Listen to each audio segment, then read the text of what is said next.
Ayyana shamaa kan jirtu durattotaaf kabajamtoota OTS Sirsaa channel unnumti keessa nagaa keessanii annagaa kiyya waaqayyoon galatu.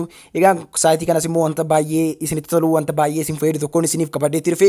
Egaan guyyaa irraa kana wanti isiniif qabadheetti dhufe akkaataa ittiin notification baarii keessan yookiin immoo gubbaa kanarraa kan argitan ergaa garaagaraa ennaa isiniif ergamuus haa ta'u wantoonni garaagaraa ennaa isiniif dhufu yookiin backgroundiin suuraa keessan iddoo kanarraa akka barbaadanitti suuraa keessan iddoo kanarraa ka'achuuti akkaataa itti dandeessan isinitti agarsiisuudhaafan dhufe jechuudha daawwattoota. Egaan wanti kun wanta baay'ee tokko namatti toludha. Egaan inni original isaa kan bilbilaa wajjin dhufu baay'ee tokko kan fokkisa. Kunoo screen irraa isa ilaalaa jirtan kana bifa kanaatiin ture jechuudha. Jalqaba isaa akka kana fokkisa ture. Garuu gara suuraa barbaadanitti gara kalarii barbaadanitti wanta barbaadanii bifa miidhagaa ta'eetiin akka isinitti tolutti ofii keessanii filattanii irra kaa'achuutii karaa itti dandeessan isinitti agarsiisuudhaafan dhufe jechuudha. Egaani suuraa keessan qofaa miti kan isin kanarra kaa'achuutii dandeessanii iddoo kanarraa wantoonni garaagaraa wantoonni akka wifi akkasumas immoo lokeeshinii garaagaraa iddoo ibsaa isaa ibsitan akkasumas immoo laayitingii garaagaraa kanneen sirreeffatan darraa bifa barbaadaniitiin gaddaruutii ni dandeessu. Suuraa barbaadaniitiin yeroo yeroodhaan gaddaruutii ni dandeessu. Kanaaf egaa yeroo meeseejiin garaagaraa isiniif ergamu iddoo kanarra kalarii kana mataa isaallee gaddaruutii ni dandeessu. Kanaaf baay'ee tokko waan namatti toludha jechuudha daawwattoota. Kana agarsiisuudhaaf dhufe jechuudha daawwattoota. Egaan kunoo akkuma agartan egaa salphaadha jechuudha haalli itti fayyadama appilikeeshinicha gara Play Store keessa deemuudhaan buufachuutii ni dandeessu appilikeeshinii kana. Appilikeeshiniin kunis maqaan isaa kan inni waamamu Material Notification Shadow kan jedhamudha jechuudha. Material Notification Shadii kan jedhamu kunoo gara Play Store keessa dhufuudhaanidha kan isin appilikeeshinii kana argattan jechuudha. Salphaatti appilikeeshinii kanatti fayyadamuudhaaf egaa wanta isin gootanii akka install gootanii ni bantu jechuudha. Akka bantanii keessa seentaniini bifa kanaatiinidha kan inni isiniif baasu. Saniin booda gaa bifa kanaatiin oonii ta'eetu kan inni isiniif dhufu jalqabarratti oonii godheetan oofii godheetan isinitti agarsiisa. Amma jalqabarra gaafa isiniif baasu akka kanatti erginni isiniif baasee wanti isin gochuuti qabdanii gubbaa kanarraa ishee kanaa oonii godhachuuti qabdu jechuudha. Ishee kanarra inni asin oonii gootanii itti buutanii bifa kanaatiin gara kanaattidha jechuudha kan inni isin dabarsu. Saniin booda wanti isin gochuuti qabdan kun arfansaayyuu oonii ta'uuti qaba waan ta'eef kanarra dhufuudhaanii kunoo bifa kanaatiin al tokkootti fi ennaa isin cukaastan gara kanaatti isin dabarsa. Saniin booda oonii gootanii gara boodaan ni deebitu. Ammas isa lammataa ennaa isin cukaastan gara kanaa isin fida. Ishee kanas oonii ni gootu akka kanatti sadaffaatti ni dabartu. Sadaffaatti ennaa isin dabartan Material Notification Shadii kan jettu bifa kanaatiin barreeffamtee jirti. Ishee kana barbaaddattu jechuudha. Saniin booda ishee kanarra ennaa isin dhuftanii bifa kanaatiin kana isiniif baasa. Achii booda okay ni jettu. Gara boodaan ni deebitu jechuudha. Ammas saniin booda kunoo iddoo notification jedhu kana dhuma kanarra jechuudha. Ishee kanas oonii ni gootu jechuudha. Kunoo appilikeeshinicha ni barbaaddattu Material Notification Shadii kan jedhu kanarra dhufuudhaani kunoo kana oonii ni gootu allow ni jettu gara boodaan ni deebitu amma xumurtanii jirtu jechuudha. Kanaaf wanti isin gootanii dan kan jedhu kana ni cuqaastu gara boodaa deebitanii jirtu jechuudha.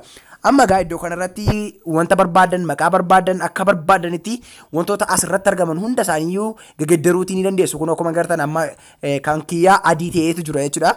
Bifa kanaatiin fokkiseetu kan inni jiru gara suuraa kiyyaatti salphaatti gaddaruu ni danda'a. Gara kalariin barbaadetti gaddaruutii ni danda'a jechuudha. Amma fakkeenyaaf shadii background kalarii kan jedhu kanarra innaan dhufu kunoo al tokkotii fi colors kan jedhu kana keessa innaan seenu jechuudha. Kunoo kanan cuqaasa as keessaa kalariin barbaade filachuutiin ni danda'a jechuudha. Iddoo kanarraa kalarii barbaadan filachuutiin ni dandeessu. As keessaa wanti isinitti tolu yoo dhibe immoo wanti isin gootanii custom kan jettu kana keessa inni seentu jechuudha. Custom kana keessa innaa isin seentanii kunoo kalarii barbaadan asirraa isiniif ka'a. Kanaaf as keessa seenuudhaan egaa kalarii barbaadan irraa kakaachuutii ni dandeessu. Saniin booda select taninnaa isin baatanii bifa kanaatiin gara diimaatti gaddara jechuudha. Kanaaf kalarii isinitti tole kamirrayyuu ka'achuutii ni dandeessu jechuudha daawwattoota.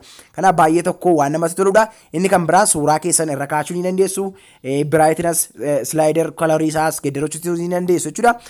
Brightness jechuun isaa kunoo kalarii ittiin kana dabaltan jechuudha. Ifa isaa kan ittiin iristanii dabaltan gaddaruu ni dandeessu. Notification background kalarii isaas gaddaruu ni dandeessu. Egaan gara footoo deemeen footoo irra kaa'ee isinitti agarsiisa jechuudha. Amma egaan footoo kiyya irra kaa'achuudhaaf jechuudha. Dhuma kanarra ni dhuftu jechuudha. Dhuma kanarra akka kanatti ol baatanii ennaa isin dhuftanii custom background image kan jedhu bifa kanaatiin barreeffamee ni jira jechuudha. Custom background image kana al tokkootiif irra ni seentu jechuudha. Saniin booda kunoo select kan jettu ni jirti. Select kana jettu kanarra ennaa isin seentanii allow jedhee ayyama isin gaafata. Allow jettanii bukkee dabartu. Saniin booda lafa gaalariin keessan jiru ni filattu jechuudha.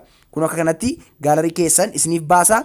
Gaalarii keessan keessaati suuraa barbaadan irraa kaa'achuutii ni dandeessu jechuudha. Fakkeenyaaf suuraa kanarra kaa'achuutii yoo barbaade yookiin kanarraa yoon kaayetan isinitti agarsiise salphaatti kunoo crop kan jedhu kanarra nan cuqaasa crop kan jedhu kanarra nan cuqaasu gara kanaatiin dabarsa amma irra naaf ta'a jechuudha salphaatti amma salphaamatti irra naaf taa'ee jira jechuudha kunoo gubbaa kanarra dhufee ilaallachuutiin nan danda'a kunoo akka kanatti irra naaf taa'eeti jira jechuudha inni kan biraan egaa daataa keessan hundi isaa wanti baatirii wajjin wal qabatu xuruutti akka inni mul'atu gochuudhaaf egaa wanti isin gochuuti qabdanii kunoo iddoo kanarra jechuudha brightness slider at home button kan jedhu kanarra kunoo ishee kanarra jechuudha ishee kanarra ni cuqaastu saniin booda kunoo ishee kanarras oonii ni godhattu jechuudha daawwattoota salphaatti akka inni xuruutti isinitti mul'atu isiniif godha jechuudha inni kan biraan immoo enable rounded corners kan jettu kana ishee kanas oonii godhadhaa jechuudha daawwattoota as keessa deemuudhaan wanta barbaadanii akka barbaadanitti akka isiniif toletti sirreeffachuutiin ni dandeessu jechuudha kanaaf wanta baay'ee tokko namatti toludha egaan guyyaa har'aa kana kan isiniif qabadheetti dhufe akka isheen isinitti tolte abdii nan qaba wanti kun